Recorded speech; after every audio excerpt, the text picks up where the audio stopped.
Gilles Babinet, bonjour. Bonjour. Merci beaucoup de nous faire l'amitié de venir aujourd'hui à DataJob.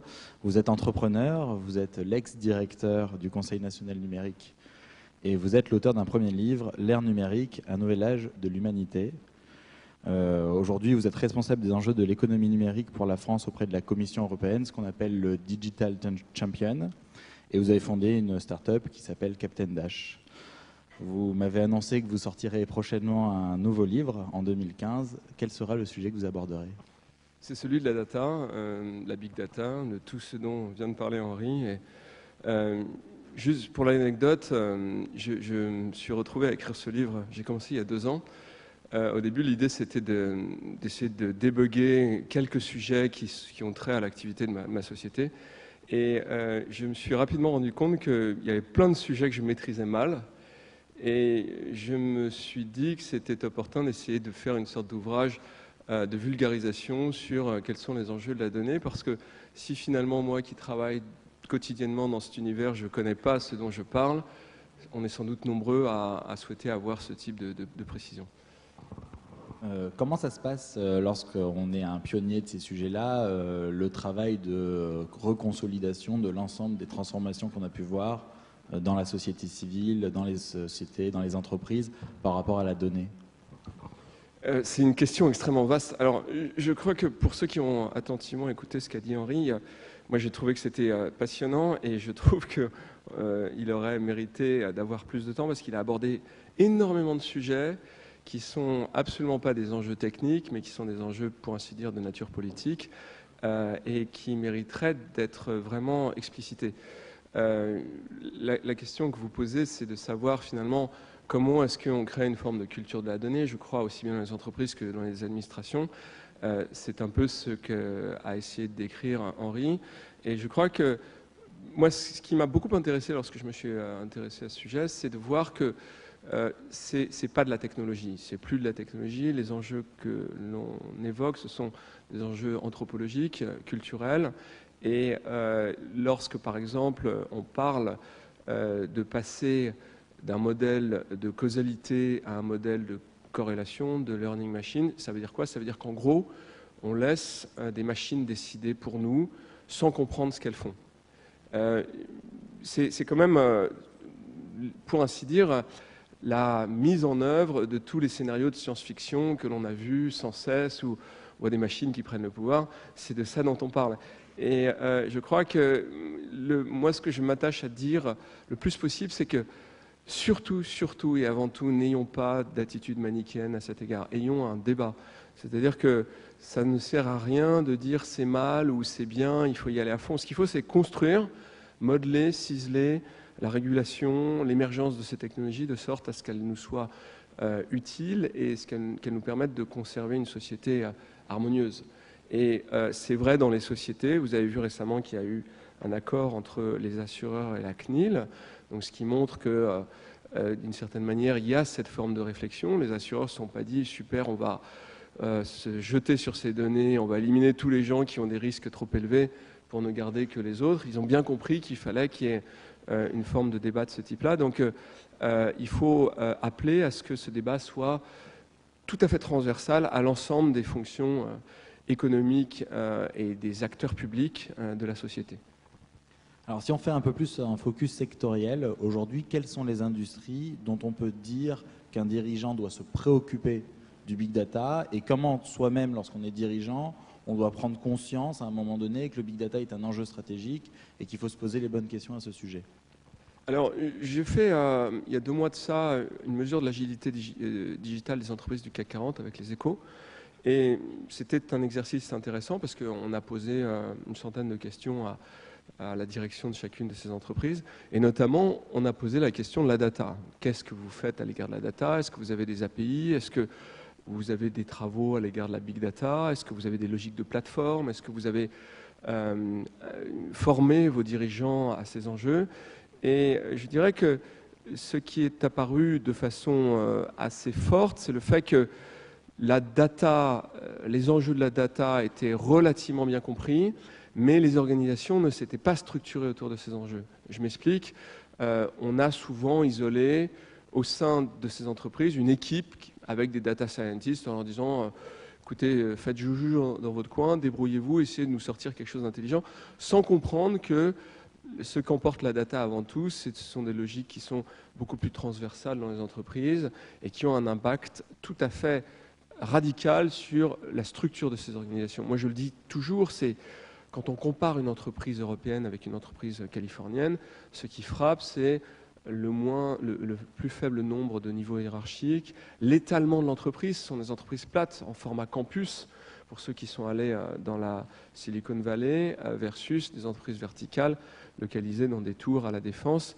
Et c'est plus qu'une symbolique, c'est une réalité concrète qui se traduit par des moindres efficacités de fonctionnement dans les entreprises. Donc je crois que l'enjeu, c'est un enjeu culturel et c'est un enjeu organisationnel où les CDO, les Chief Data ou Chief Digital Officer, doivent avoir une responsabilité transversale et doivent être réellement portés, leur vision doit être portée par le CEO de façon forte au sein de l'entreprise, et que ça n'est qu'à cette condition que ça marche.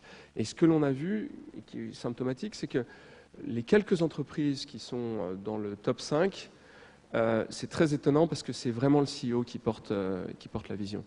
Et je crois que certaines entreprises ont été déçues, certaines d'entre elles ont même été aigries, elles me l'ont fait savoir, du fait d'avoir été mal classées selon leur point de vue, parce qu'elles font des efforts très importants en termes d'investissement technologique, mais elles n'ont pas été capables de mettre en place une organisation qui réponde à ce défi de la donnée.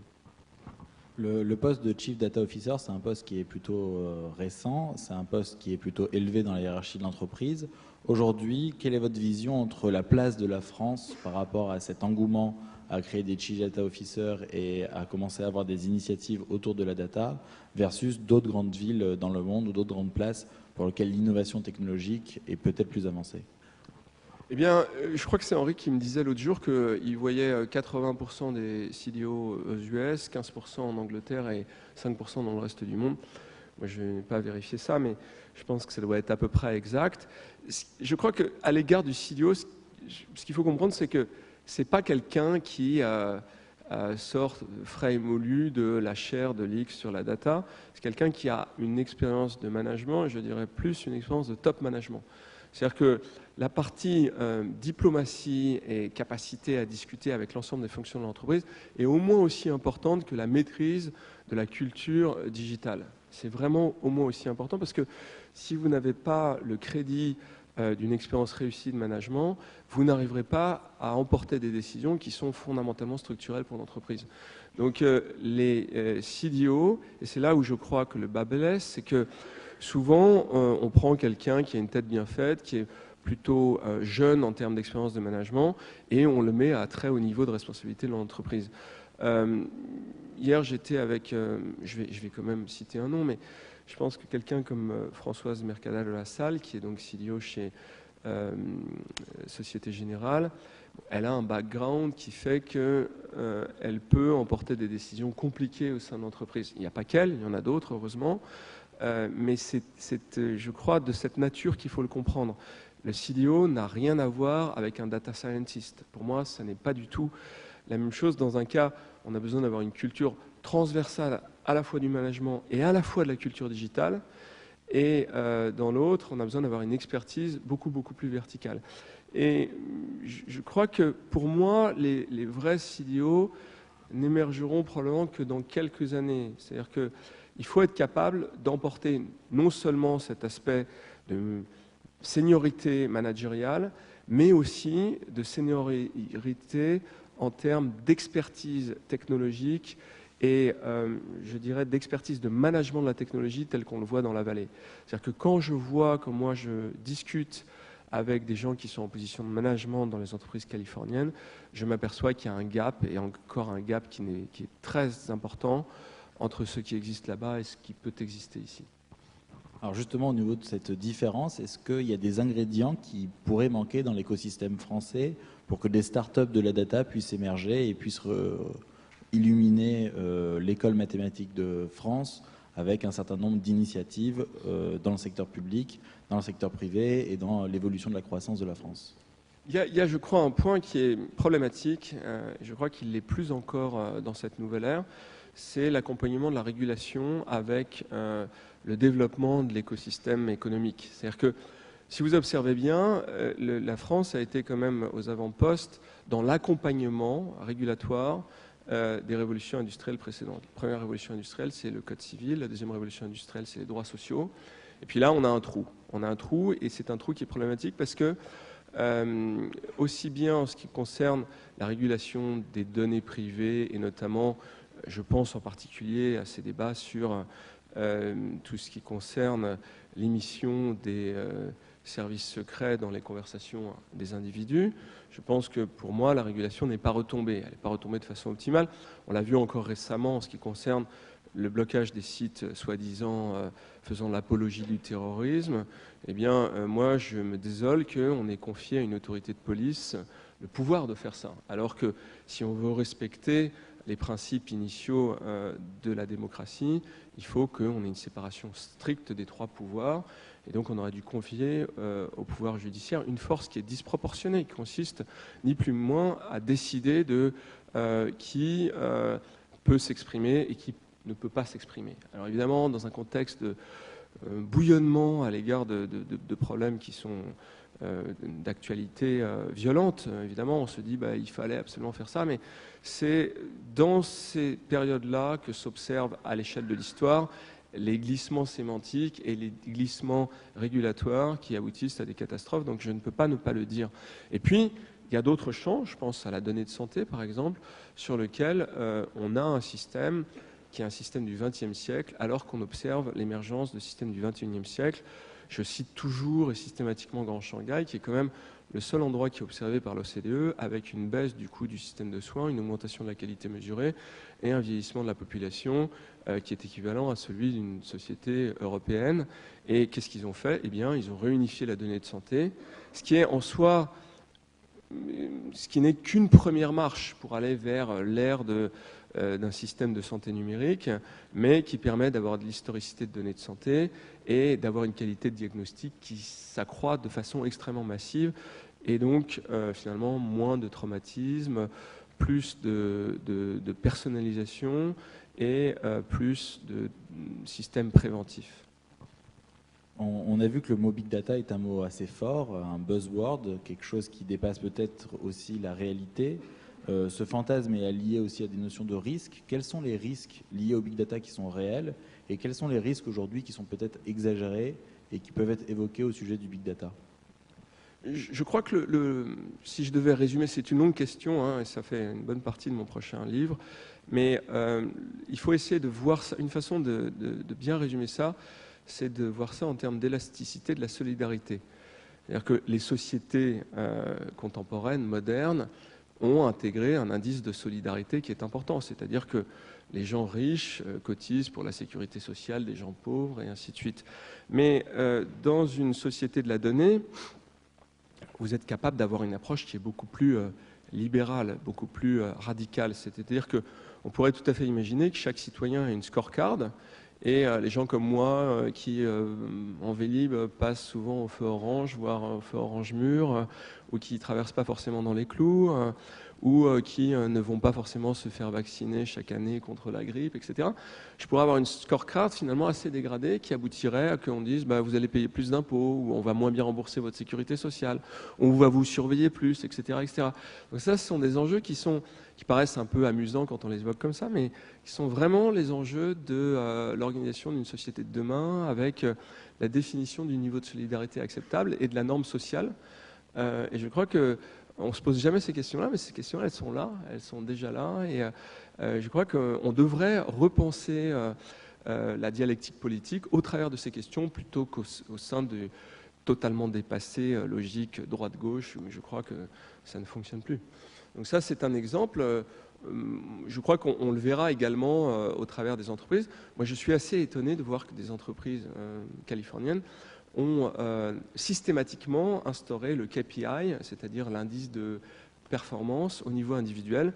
Et chaque personne a une scorecard extrêmement élaborée avec ces objectifs qui sont des objectifs différents à la fois en ce qui concerne les individus, ce qui concerne les work teams, donc les groupes Scrum, et puis à l'échelle de BU, etc. Il y en a absolument partout, avec des bénéfices qui sont certains. Quand on mesure le niveau d'épanouissement des gens, je pense que même s'il y a des biais dans ces mesures, les gens sont quand même plus heureux dans ces sociétés-là, mais certainement un certain nombre d'inconvénients. Et encore une fois, on devrait s'interroger sur ce glissement presque invisible, mais certain, qui est en train de survenir. Alors, on a la chance d'avoir un public qui est plutôt expert sur le sujet des data, puisqu'ils se sont déplacés spécialement à DataJob pour entendre des conférences à ce sujet. J'imagine qu'il y a beaucoup de personnes qui entendent parler du big data et qui n'en ont absolument aucune idée. Comment on fait pour présenter aujourd'hui de manière succincte, de manière conceptuelle, cette notion de big data à quelqu'un qui s'y intéresse mais qui n'y comprend rien? Alors, c'est la première question à laquelle je me suis retrouvé en but quand j'ai commencé à écrire ce livre. Je me suis rendu compte que je ne savais pas ce que c'était que la big data, alors que j'en employais depuis des années. Et c'est quelque chose d'intéressant parce que finalement, si je prends, je pense, un certain nombre d'entre vous et que je lui pose la question, c'est difficile de répondre simplement à ça. Alors, moi, la réponse que j'ai faite, et je vais rentrer un peu dans la technique, je donne l'image de, si vous avez une photo avec des systèmes de données structurés traditionnels, eh bien, pour analyser cette photo, vous allez la démonter pixel par pixel, vous allez ranger les pixels bleus dans un silo bleu, marron dans un silo marron, etc. Et vous allez perdre plein de dimensions topographiques de cette photo. Si vous êtes dans l'environnement de la big data, vous allez garder la photo telle qu'elle est, puis vous allez avoir une sorte de jumelle avec plein d'objectifs, et vous allez décider de tous les zooms que vous voulez organiser. Vous pouvez dire, je veux zoomer sur toutes les parties qui sont composées d'éléments organiques de cette photo, ou tout ce qui est bleu, ou tout ce qui est courbe. Vous avez plein de nouvelles dimensions qui apparaissent, que vous avez beaucoup plus de difficultés à exploiter dans cette photo. Et la caractéristique, je crois, qui devient la plus symptomatique de la big data, c'est le fait d'être capable de faire des corrélations avec de la variété de façon extrêmement intense. Donc c'est pas tant que vous êtes techniquement plus rapide, mais c'est que vous n'êtes pas freiné par la variété. Donc vous êtes capable de prendre 100 flux de données et de chercher de la corrélation là-dedans, ce qui est absolument impossible à faire avec des systèmes de données structurés. Et d'ailleurs, ce qui est à l'origine réellement de la big data, moi j'ai discuté avec Doug Cutting, qui est l'inventeur de Hadoop, eh bien il m'a dit, en fait, au tout début, c'est le fait que Flickr, vous savez, vous avez des tags en dessous, et quand les gens faisaient des requêtes avec un trop grand nombre de tags, ben, le truc s'arrêtait. Ça a été la première réelle demande qui a été faite à Doug, d'essayer de résoudre ce problème-là. Et lui, il s'est rendu compte que quand on avait des flux entre des systèmes de données différents, on n'arrivait plus à traiter ça. Donc voilà, et de fait, il est revenu sur un système assez générique qui est celui de l'épidémiologie.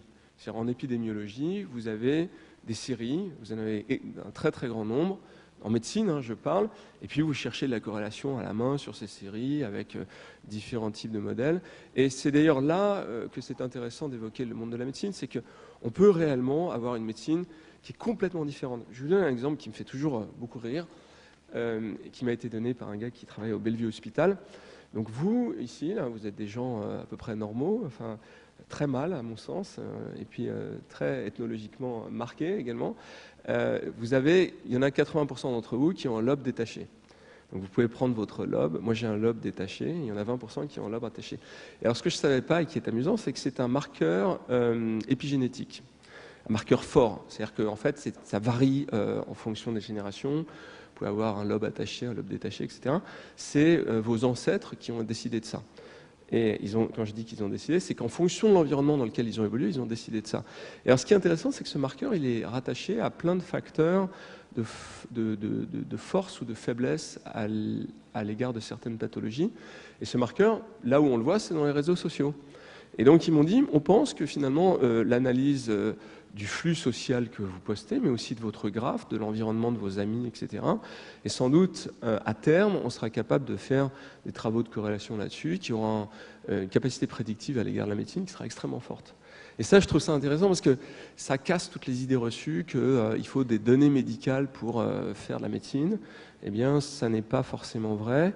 Et ça nous pose la question de savoir qui sera le véritable maître du système de médecine demain. Est-ce que ce sera Facebook, Google, Apple, ou est-ce que ça sera la CNAM? Et je crois que c'est aussi pour ça qu'on doit évoluer, c'est que si on ne fait rien, eh bien on va voir les fameux barbares prendre le dessus de ces environnements, alors que finalement on a quand même l'opportunité de faire beaucoup de choses et des choses intéressantes. Merci beaucoup. Je vais me permettre de vous poser une dernière question avant de vous remercier de nous avoir fait l'amitié de venir à DataJob. On a probablement parmi les personnes qui sont ici beaucoup de personnes qui aimeraient un jour entreprendre dans la data. Vous êtes vous-même un entrepreneur. Quels sont vos bons conseils pour identifier ce qui pourraient être demain les prochaines pépites de la data? Oui, alors ça c'est une question qui est passionnante. Moi j'ai l'expérience de Captain Dash qui est une expérience compliquée. On a commencé par prendre quasiment exclusivement des gens qui avaient des diplômes de type X, mine, centrale, etc.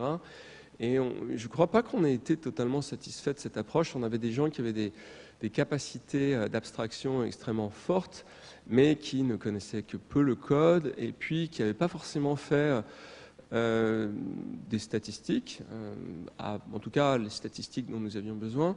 Donc moi je crois qu'assez brutalement, je dirais qu'il me semble que la maîtrise du code est indispensable. Elle l'est à deux titres. D'abord parce que maîtriser Java, qui est la façon dont est construit Hadoop, par exemple, c'est pas une mauvaise idée. Et puis, ça vous permet aussi de savoir comment un système d'information est structuré, mais pas nécessairement. D'ailleurs, avoir aussi de la maîtrise de l'architecture des systèmes d'information, c'est une bonne chose également. C'est une discipline différente de celle de la maîtrise du code. Et je dirais avoir ce que les Américains appellent computer science, avoir une compréhension de ce que c'est que finalement l'environnement général du digital est aussi... Donc là, je parle de trois disciplines qui sont relativement différentes les unes des autres, mais qui ont exclusivement trait au monde du numérique. Et puis, je crois que avoir fait des stats, c'est indispensable également. Donc, les stats, avoir mangé des statistiques, beaucoup, et avoir une certaine appétence pour ce que les gens qui font de la topologie appellent découvrir un éléphant au milieu des statistiques. Il y a un jeu qui consiste, j'ai appris ça, consiste à faire sortir un éléphant dans les stats. Donc, et c'est un jeu qui est intéressant parce que ça évoque ce qu'évoquait Henri, ce qui est que, voilà, des fois, il y a de la corrélation, mais il n'y a pas de causalité, et c'est juste du bruit. Et on le voit, vous savez, on parle toujours de cette corrélation très très fine entre les suicides au Japon et les ventes de vélos en Europe. Donc il y a, semble-t-il, une corrélation de ces deux suites de données et qui est très très forte sur 40 ans. Donc voilà, ça ce sont des choses qui existent et on ne les voit pas. On peut être fasciné par ce qu'on trouve et être certain qu'il y a de la causalité si on n'a pas une vraie expérience de la donnée. Donc c'est deux choses qui sont très différentes. D'un côté les stats, de l'autre côté les data science, le computer science. Mais si vous avez la capacité de lier ces deux disciplines, vous serez sans doute un expert de très très haute volée. Et je crois que ce qui, moi, me surprend, c'est qu'il y a encore, entre les gens qui se prétendent, je vais vous donner une anecdote après, mais entre les gens qui se prétendent des data scientists, il y a une graduation qui va de 1 à 100 entre les néophytes et les experts. Et sans donner son nom, moi j'ai un gars dans Captain Dash qui, en gros, il était office manager. Son job, c'était de faire tourner la structure et s'occuper aussi bien de problèmes de comptabilité que de payer des fournisseurs, etc. Mais il avait un diplôme prestigieux. Et puis, en sortant de Captain Dash, il a mis data scientist sur son CV et il s'est fait recruter à un salaire indécent. Donc je crois qu'il faut, on est un peu au début. Moi je me rappelle du début du numérique où vous mettiez, que vous maîtrisiez le HTML et tout de suite c'était l'envolée salariale. Donc on est un peu dans cette phase-là. Donc je crois que aussi bien les gens qui font des ressources humaines que les chasseurs de tête doivent essayer de pousser à une qualification de tout ça. Merci beaucoup. Merci.